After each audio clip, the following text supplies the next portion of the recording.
The Boston Celtics dropped game one in disappointing fashion, 117-114 in overtime to the Miami Heat. I'm Sierra Goodwill, here with Josue, Pavon, Jimmy Toscano, and Bobby Manning. The Celtics really blew multiple leads throughout this game. They were up 14 at one point in the fourth quarter, up 5 with just a minute and a half to go, up 4 again in overtime. What led to their lack of execution down the stretch, especially with Jayson Tatum after he played so well through the majority of this game, Bobby? Well, it came down to them getting outside what we usually see them do offensively again. And we saw it in the late stretches of that Raptors series. We even saw it in game 7. They didn't seal that game offensively. In fact, I don't think they had a bucket the last 5 minutes of that game. So I counted about 10 bad possessions out of the Celtics last 16 tonight. And it's just heaving shots. The last possession by Tatum, didn't love it, just a straight-up heave. And you saw the lead just dwindle and dwindle away with bad possession after bad possession. What happens when you miss a three? Miami's running back in the other direction and scoring with ease, and we saw that too. The Celtics just fed into the Heat comeback late in that fourth quarter with bad shots, and that's still the biggest question with this team. Can they seal a game offensively late when they have the lead? Yeah, that fourth quarter on the defensive side of things, on the defensive side of things too, man, Miami Heat made the Celtics very uncomfortable, whether it was finding Kemba down low where he wasn't supposed to be, caught in the switch with Jimmy Butler. You know, that was a big play that I thought sort of boosted the momentum. Obviously, the three-pointers as well offensively. But from a defensive standpoint, I mean, Jaylen Brown got blocked at the rim by Bam. You know, obviously Bam had a bigger block down the stretch as well. But, like, those sort of plays really get this team going, and they build on that. They build momentum off of that. This is a team that can erase a 9 or 10-point deficit within a couple of minutes. As we clearly saw, they're able to erase a 14-point deficit in the fourth quarter. This is a very, very dangerous team. The Celtics, and I wouldn't be surprised if they do this again in the fourth quarter. I would be a little more surprised. But, again, I think this is the type of team where the Celtics, no lead is safe for the Celtics. And we saw that in the first quarter, and, again, we saw it in the fourth. And I felt like the Heat were playing more team ball and the Celtics were playing more hero ball towards the end, right? I mean, when you think about the Heat's comeback, there's not really one player that stands out above the rest. I mean, Hero had a couple big shots. Butler had a couple big shots, and then his drive and one. We saw Bam, doing his thing on both ends and, even getting to the line.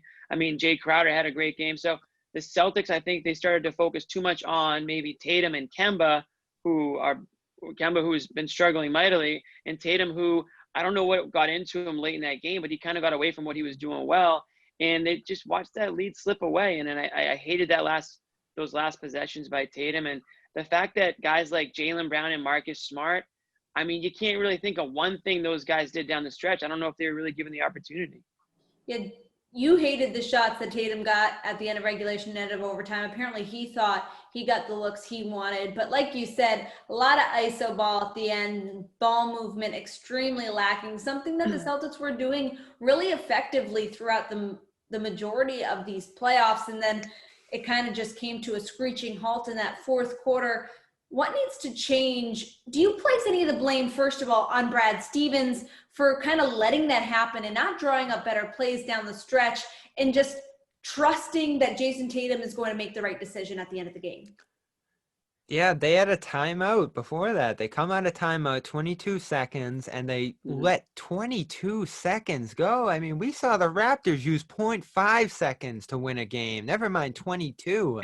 And to drain all of that was just insane to me. The one at the end of overtime was a good play. He beats Butler off the dribble, gets to the rim, gets point blank, and Bam makes a ridiculous play. So it is what it is there. No issue with that.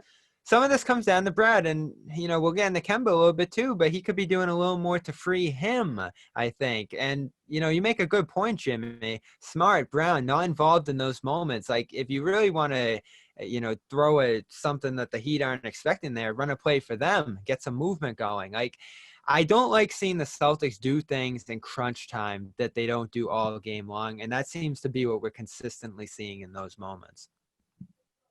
I'm with Jayson Tatum on this one, Sierra, and I'm with Brad Stevens in saying that, look, that was what you do. Of course, right? You are. You can't shy away from the big moments there, okay? You can't be afraid to take the last shot in the conference finals. And this is game 1 we're talking about. Yeah, I didn't see the LeBron vibes. but that's a good example. you have to be that guy. Maybe you don't have to be LeBron. Maybe you're not quite. And he's ready been for that it. guy. He has.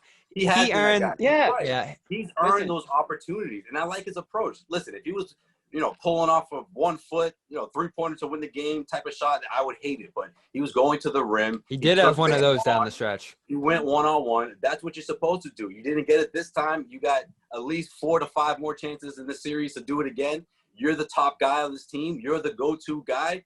You have to get used to these situations. And right now, I think that's a great opportunity for Tatum to build off of that at the end of that game 1 finish.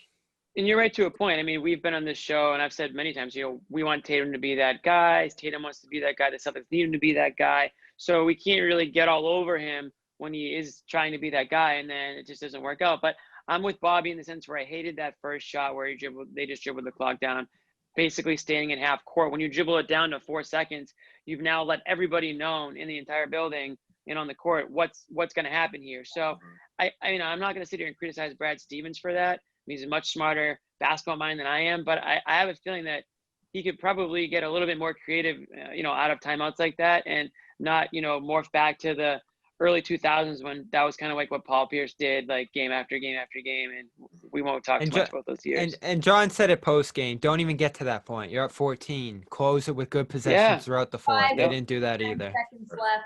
You gotta be better closing out that game. For Yeah, sure. I mean, that's the thing. You don't want to see Tatum in that situation. Well, don't put yourself in that situation. Close the game out. That's right. You had a 14-point lead. This is not the first time they've struggled with that. They've just they've come out on the wrong end like they did tonight, but they've also gotten away with it a couple times here in the playoffs as well. But for all of the rest of our Celtics playoff coverage, you can find it on our website at clnsmedia.com and on our YouTube channel at Celtics All Access.